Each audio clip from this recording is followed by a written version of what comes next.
Sabri Zamil Al-Mindhiri, elimu kwa dalili. Lazima katika uchinjaji ifuatwe tariqatun islamiyya.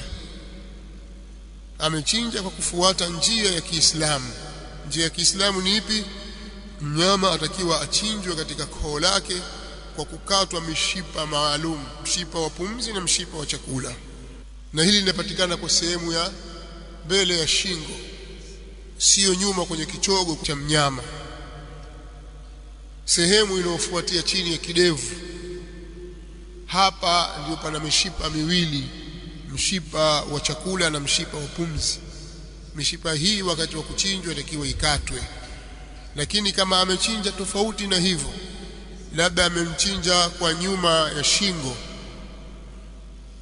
kwenye kichogo huku, kichinjo hicho kitakuwa si halali, hata kama aliyechinja ni Muislamu na kasema bismillah na malengo yake ni mazuri, pengine udhiya au aqiqa au walima na vinginevyo, kwa sababu tariqa iliyotumika sio tariqatun islamiyya.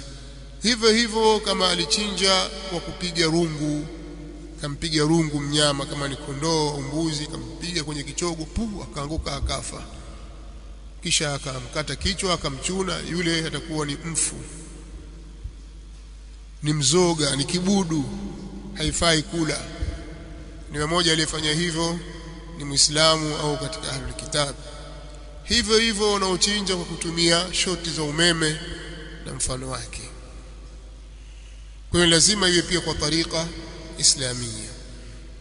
Kwa hiyo wanyama wanaochinjwa kutoka au adhabaih almustawrada min bilad alkufr, ikiwa yamechinjwa ni nyama zinazoletwa kutoka nchi za kikafiri, kutoka Europe, kutoka Amerika na sehemu nyingine, kutoka China huko Russia, zikaletwa nyama au kondoo kutoka Australia washachinjwa, ikitubainikia kwamba wamechinjwa katika njia isiyokuwa ya Kiislamu, wanyama wale wanakuwa haramu kuwala.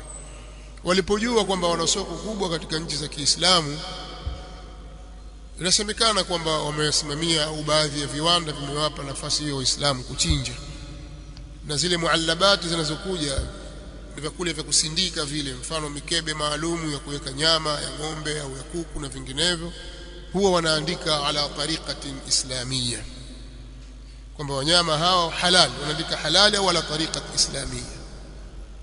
Kwa hiyo kama ikiwa iko hivyo ni jaiz kula, kinyume cha hivyo haitafaa. Je, ni wajibu wetu kupeleleza kwamba alisema bismillah au hakusema? Hilo sio wajibu wetu.